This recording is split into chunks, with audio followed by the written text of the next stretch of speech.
Since the Columbine High School shooting in 1999, more than 200 students, educators, and other individuals have been killed on school campuses across the United States, according to the Brady Group, a nonprofit that advocates against gun violence. Some victims' families preserve the bedrooms of their children as a way to cope with their grief. The new Netflix documentary, All the Empty Rooms, follows CBS News correspondent Steve Hartman and photographer Lou Bopp as they travel across the country to see some of these sacred spaces. Here's a preview. You know, what you want is something that you can't have. Hey girlfriend, it's celebrity day. Her room, no, that was her safe place. When that time comes that that room is not there, does she go away? I'm going to try and get through this without getting emotional. Steve Hartman joins me now. Steve, I know you are a father. I am a mom of young kids, and you spent 7 years traveling the country, visiting these untouched rooms. What inspired you to do this? Well, I felt like the country was growing numb to this crisis. I felt like I was growing numb to this crisis. I felt like every time we covered a school shooting, we'd just move on and didn't seem to care as much as we once did. So I started wondering, like, what could I do to maybe shake myself and the rest of the country out of this numbness and make us feel the weight of this again? Because I feel like we need to feel the weight of the problem before we can solve the problem. And that's where the idea came from. You don't want to wait until the next one.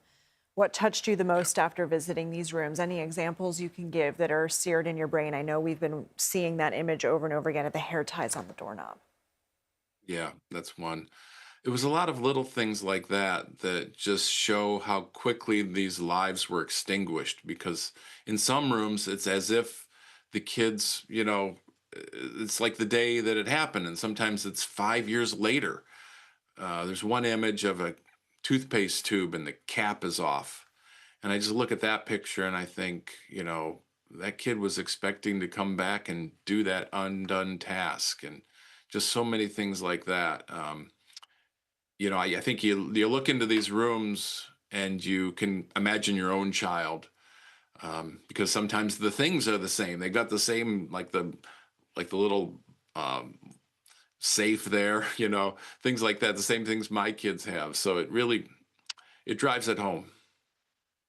You mentioned the kids expecting to complete the undone task, the parents expecting that the kids will come home and complete the undone task. What was it like meeting with these families? The parents actually, laughed and we cried. It was because they love talking about their kid.